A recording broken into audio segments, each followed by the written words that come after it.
జిల్లా సమగ్ర నివేదికకు స్వాగతం. ఈ కార్యక్రమం ద్వారా ఆయా జిల్లాల్లో అభివృద్ధి కార్యక్రమాలు, సంఘటనలు, ఇతర అంశాల గురించి తెలుసుకుంటున్నాం కదా. ప్రస్తుతం నిజామాబాద్ జిల్లా నుంచి శ్రీనివాస్ గారు అందుబాటులో ఉన్నారు.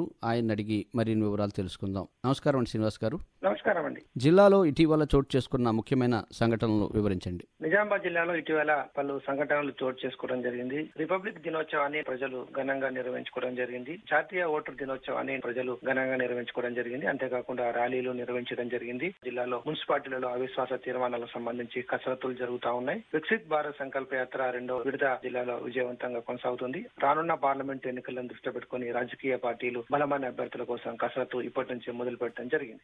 జిల్లాలో ఓటరు తుది జాబితా వివరాలు తెలపండి. రానున్న లోక్సభ ఎన్నికల కోసం ఓటర్ల తుది జాబితాను ఎన్నికల సంఘం ప్రకటించడం జరిగింది. దాంట్లో భాగంగా నిజామాబాద్ జిల్లాకు సంబంధించి తుది ఓటర్ జాబితాను జిల్లా కలెక్టర్ రాజీవ్ గాంధీ హనుమంతు విడుదల చేయడం జరిగింది. జిల్లాలో 14,06,785 మంది ఓటర్లు ఉండగా అందులో 6,64,238 మంది పురుషులు, 7,42,470 మంది మహిళలు ఉండడం జరిగింది. ముఖ్యంగా నిజామాబాద్ జిల్లాలోని 6 నియోజకవర్గాల్లో కూడా పురుషుల కంటే మహిళల ఓట్లు ఎక్కువగా ఉన్నట్టుగా ఈ ఓటర్ జాబితా ద్వారా తెలవడం జరుగుతుంది. 18 సంవత్సరాలు నిండినటువంటి ప్రతి ఒక్కరికి కూడా ఓటు హక్కును కల్పించినట్టుగా అధికారులు చెప్పడం జరిగింది. అందులో భాగంగా ఆర్మూర్ నియోజకవర్గంలో 2,10,734 మంది ఓటర్లు ఉండగా బోధన్లో 2,21,314 మంది ఓటర్లు ఉన్నారు. బాన్స్వాడలో 1,90,694 మంది ఓటర్లు ఉండగా నిజామాబాద్ అర్బన్ లో 2,99,647 మంది ఓటర్లు ఉన్నారు. నిజామాబాద్ గ్రామీణంలో 2,54,136 మంది ఓటర్లు ఉన్నారు. పాల్కొండలో 2,25,260 మంది ఓటర్లు ఉన్నట్టుగా ఎన్నికల సంఘం విడుదల చేసినటువంటి తుది జాబితాలో వివరాలు పొందుపరచడం జరిగింది.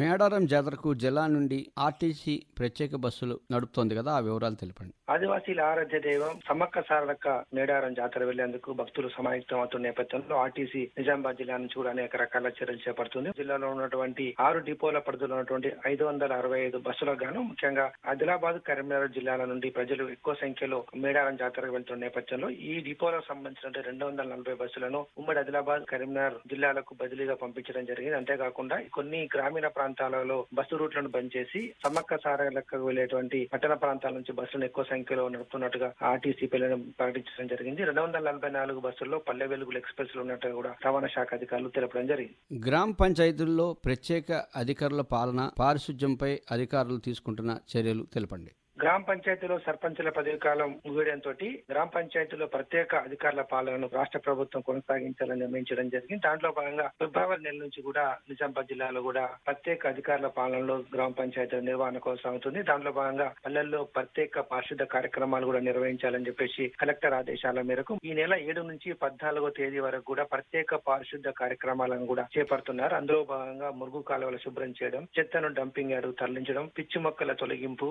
నీటి ట్యాంకుల శుభ్రం చేయడం, దోమల నివారణ, పాత బావులను పూడ్చడం, నీటి లీకేజీలను అరికట్టడం, మరుగుదొడ్ల వినియోగంపై అవగాహన వంటి కార్యక్రమాలు చేస్తా ఉన్నారు. అంతేకాకుండా వీటిలో స్థానిక ప్రజలతో పాటు యువత, మహిళా, యువజన సంఘాల సభ్యులు, సీనియర్ సిటిజన్స్ కూడా భాగస్వామ్యం చెప్తా ఉన్నారు. జిల్లాలో 530 పంచాయతీలు కూడా ప్రత్యేక అధికారులను నియమించినట్టుగా జిల్లా కలెక్టర్ తెలపడం జరిగింది. ముఖ్యంగా సక్రమంగా నిర్వర్తించేటువంటి ఉత్తమ పంచాయతీకి రానున్న రోజుల్లో కూడా అవార్డును కూడా ప్రకటిస్తామని చెప్పేసి రాష్ట్ర ప్రభుత్వం ప్రకటించడం జరిగింది. జిల్లాలో పెరిగిన యాసంగి సాగు విస్తీర్ణం వివరాలు తెలపండి.